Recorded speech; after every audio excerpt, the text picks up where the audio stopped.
Welcome to the Inspire Your Audience podcast, where Christian speakers get real advice from other Christian speakers. Here's the host of the show, Jeremy G. Woods.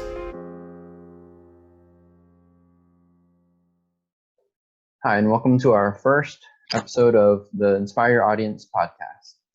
I'm the host, Jeremy Woods, along with my friend Bishop Alexander, and he's a Christian speaker and minister.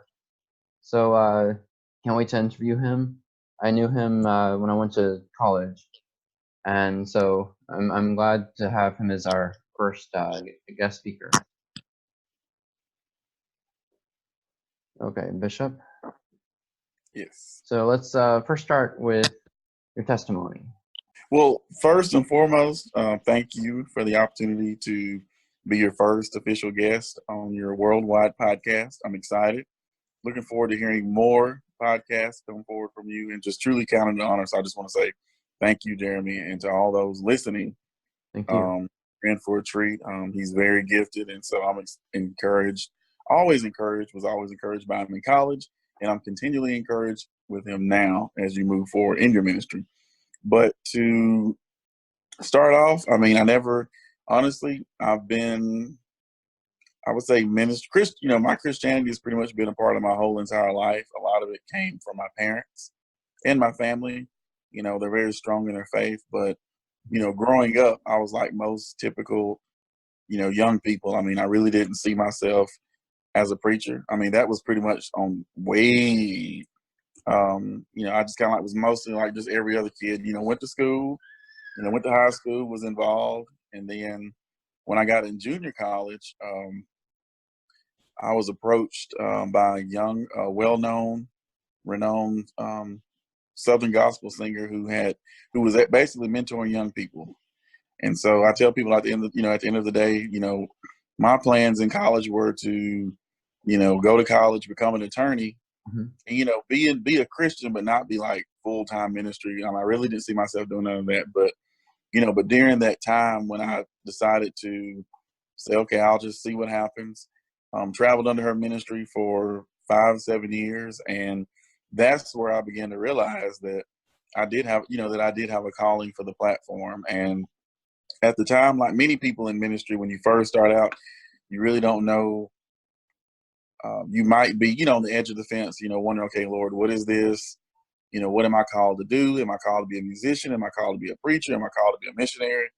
And so during those 7 years serving under her, I really learned that I really had a desire to help young people, specifically college students. But then also, as I got older, I began to realize that overall, I was called to preach. However, I realized that I also have a calling in the marketplace, meaning off the platform in the secular arena. And so today, pretty much everything that I do is a result of that. And, I minister to people from all walks of life, not just in the church, but also outside the church doors. And honestly, in the marketplace is where I really feel like the Lord is really using me just to talk to people from all walks of life, whether they're politicians, whether they're entertainers, the whole 9 yards. Because at the end of the day, a lot of people are just looking for someone to listen, but also help them to get back on the road maybe they got off of. And I'm still learning. Mm-hmm. Wow. Great testimony. Mm-hmm. Praise the Lord. And what is your most memorable speaking engagement? I would say my most memorable speaking engagement was, I'm thankful that I've been fortunate to be able to speak on many platforms, but I would say my most out of all of them was probably the ones where my mother was present, because before she passed, she was an evangelist, and her ministry was mainly for women. But, like many people, sometimes we get nervous in front of those people we know. So I do count it an honor that to be able to know that she was present at those times when I was speaking. So those to me were the most memorable now that she's passed, because, she was able to kind of critique me and kind of tell me, maybe you should focus on this more, maybe you should focus on that more. So, but I've been fortunate to be able to speak to a lot of people from all walks of life. However, those, those probably are the ones that are most memorable. But I think I would say the ones that are the most really touching heart is just when you get those stories maybe months or years later when people say, I was at that event and, what you shared really inspired me, or what you shared really kind of helped me go back home and, find an answer to that problem. And so at the end of the day, that's really my biggest prayer, is that anytime I'm given the opportunity to speak, that regardless of age, nationality, the whole 9 yards, that those individuals, that what God is saying through me will help them in some kind of way, form, or fashion. Mm-hmm. Yeah. And did you ever sense a clear confirmation from God to speak, or was it more circumstances from God that led you to where you are? You kind of talked on that a little bit, but I would say both. I didn't really see myself being a speaker. I mean, I think to me, the closest thing I was going to be a speaker was being an attorney. Really, defending people. I really wanted to be a courtroom lawyer where I wanted to really just defend the innocent. And so I saw myself speaking in that kind of format. I didn't really see myself on a platform preaching, because to me, I felt like that was for somebody else that had time. But as time has progressed, I would say that my sermons to me are a lot more meaningful, meaning a lot of times I preach from what I've been through. So, even after, it's just, and that's something that I guess I would always, when I would study the great speakers of today, the Billy Grahams, the Joel Osteens, the T.D. Jakes, the reason why I'm drawn to people like that is because they pretty much speak reality. I mean, you feel as though they're talking directly to you. And so those are the type of speakers that I study. But at the end of the day, I try to make it my own. But I would say, as far as the confirmation to speak, I wasn't really chasing that. And I guess because, like, for a lot of people, it takes a lot of guts to get on the platform and speak before a lot of people, because a lot of times we think, okay, I'm stuttering over my words, or, did what I say really help someone? A lot of times we kind of doubt ourselves before we even hit the microphone. But what I've learned was just to be myself, share my story, and just trust that God can speak through me. So in a way, I would say the speaking calling kind of found me. And at the time, it took years, and still it's a craft that I work on every day, just trying to get better. And really not, just, I don't want to be like beat a dead horse when I'm up there, but I really want to, really tune in through prayer, really ask the Lord, okay, Lord, I'm speaking to this group of young adults. What is it that I should be saying, or maybe what is it that's on their minds, or I'm speaking to this crowd of older adults. And so even in my current profession, what I do in higher ed, I have the opportunity to speak to a lot of people. And at times I find myself encouraging people through that. So that's really my prayer daily is, Lord, this is a part of the ministry that I know that you called me to do. Really help me to take it to the next level so that I can really help the people that you want me to help. Good. And do you have a routine that you do before a speaking engagement? And if so, what is that? I would say for me, I think getting in a quiet room to really, but even days leading up to it, to really find time to prep and prepare. But then also, one of the things I learned from my mentor was, before she would go to any church, she would pretty much have a conversation with the pastor or pastors and kind of learn everything she could about that church, about that city, about that region, because, it really showed me that she really studied those places if she was given the opportunity. And so during those years, now that I'm older, I now see the value in that, because she just wanted to make sure that she was staying within her boundaries, but also that she just had some kind of knowledge about that place, that if it was a church where there's a lot of young people, who were cutting themselves, or, suicide, it kind of really helped her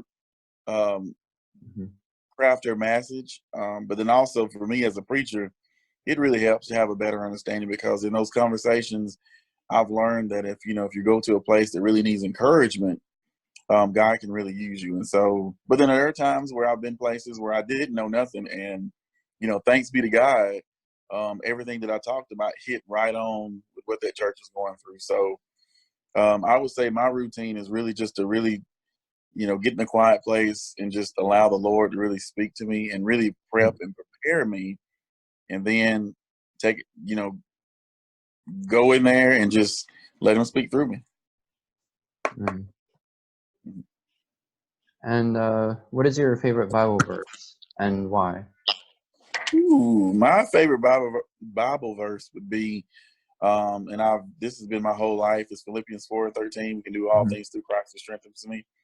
I would say, to me, but the older I get, the more I truly understand what that verse means, because I've learned that even in times where you feel like you can't, you can. And that scripture really means a lot to me, just knowing that at all times we can draw strength from God, for all types of situations. And so, I look at it differently now than I did a year ago, and even when I was younger. And so I think as time progresses, I think anyone can agree that the Bible I'm still learning more out of it every day. I look at, like, for example, if I look at it like that, Philippians 4:13, I'm reminded of, wow, this is what it meant to me 10 years ago versus what it means to me today. But also I'm able to kind of go and really dissect the word. And so I've learned, even in ministry, that you can use Philippians 4:13, you can apply it to all situations. And so it's even like, for example, you starting your podcast, just trusting that God's going to give you the strength to carry it through. You meet the right people, they can continue to carry it through for you. And so, in a way, I've learned to apply Philippians 4:13 to everything I do in life. And so that's one of the things that I would encourage people to do is, find a key verse that you can stand on and just really trust that the Lord is really going to, empower you through that verse to do what He's called you to do. And from the Bible, which person other than Jesus do you like? One of my favorite characters is David. And the reason why is I tell people, I say, if there was a movie about David's life, everybody knows the story of David. He was in the field. He ended up, getting the opportunity to face Goliath, and he beat Goliath. Then he became king later on. And so, but I would say the most important part to me that really draws me to the story of David was those in-between spaces. Meaning, what happened during those years when he was out in the field when nobody was looking. Because I feel like a lot of times, even in today's society, when you're trusting God, like David, sometimes we can all get discouraged because we kind of compare ourselves to, this person and that person. And like David, I'm pretty sure he had those days where he kind of was just like, I'm out here in the field tending my father's sheep. Am I really, where's my life going? What am I doing out here? My brothers are out here fighting wars, and it seems like their life is moving on, but I'm stuck. But the thing that I think that really inspires me about the story of David was how he was just faithful. Faithful even when it looked like nothing was moving. Faithful when it looked like nothing was turning around in his favor. But yet, when the prophet came to visit David's family, he, even in the lineup, because a lot of times, sometimes we can be counted out.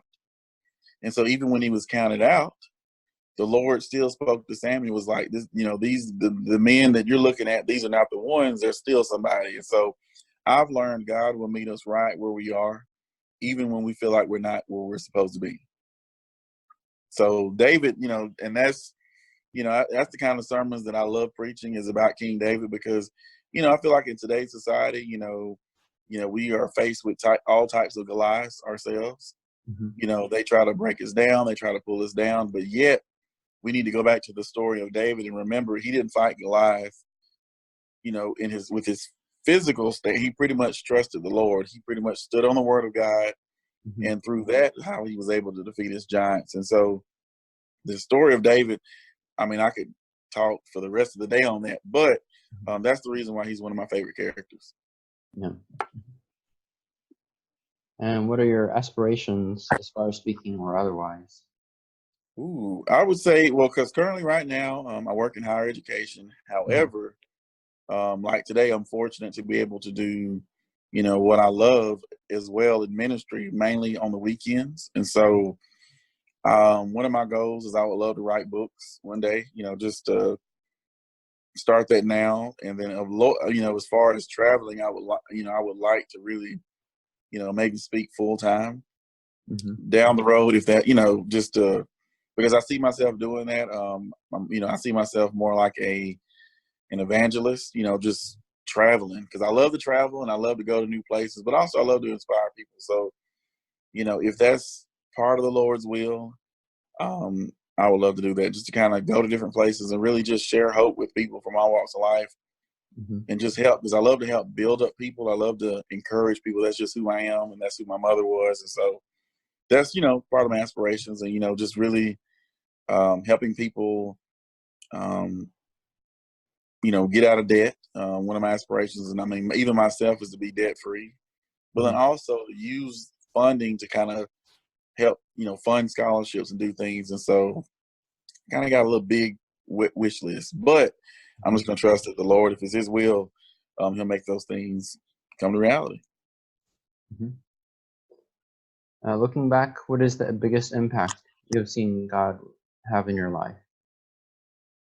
I would say the biggest impact that I've seen God have in my life was, I would say, if I could sum it up, probably when my mother passed away 3 years ago. Mhm.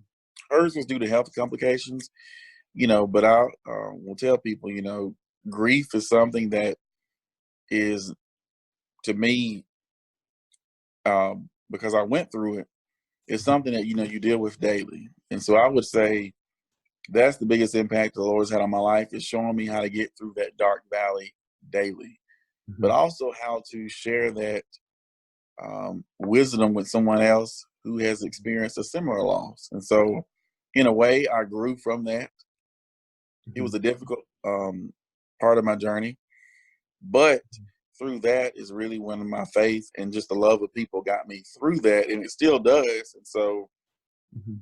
that's the biggest impact, because that really showed me just how much I had grew in God, but also how much that my mother had put in my brothers and myself. I mean, because all five of us, we look back now, we think, wow, we didn't go haywire or go crazy or just go. Sometimes when people lose someone close to them, I mean, they just pretty much lose themselves. I mean, they give up on life. And, Yeah. we look back now, we kind of thought we would do that, but because she had bestilled that love and that faith in us, that was the foundation that got us through after we lost her. So I would say, just to anybody, sometimes you think you're not strong, but a lot of times when you go through hard situations, I mean, you realize that there was an inner strength in you that you never knew was there.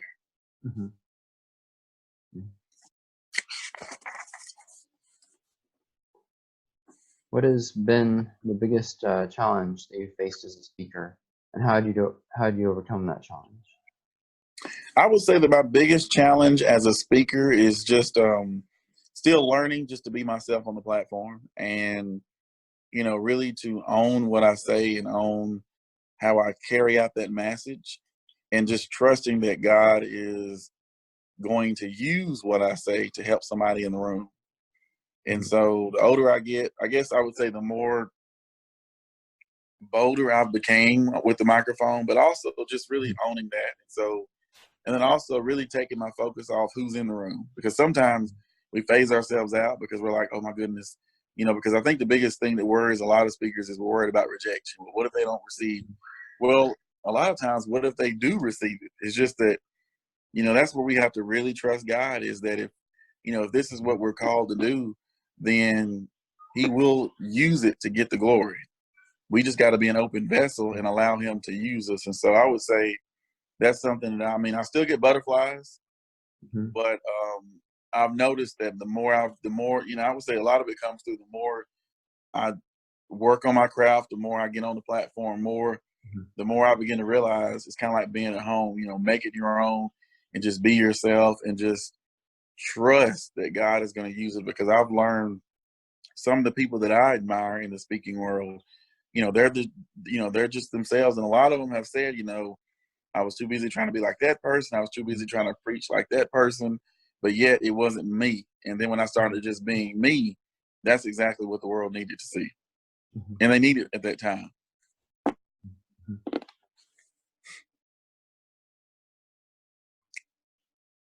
What is your favorite book besides the Bible? I love reading books by speakers like Joel Osteen because they're very inspirational. Mhm. But I would say if I could pick any book, it would be Robinson Crusoe. And the reason why is because, he was put on an island, but yet in the midst of what happened, he learned how to survive.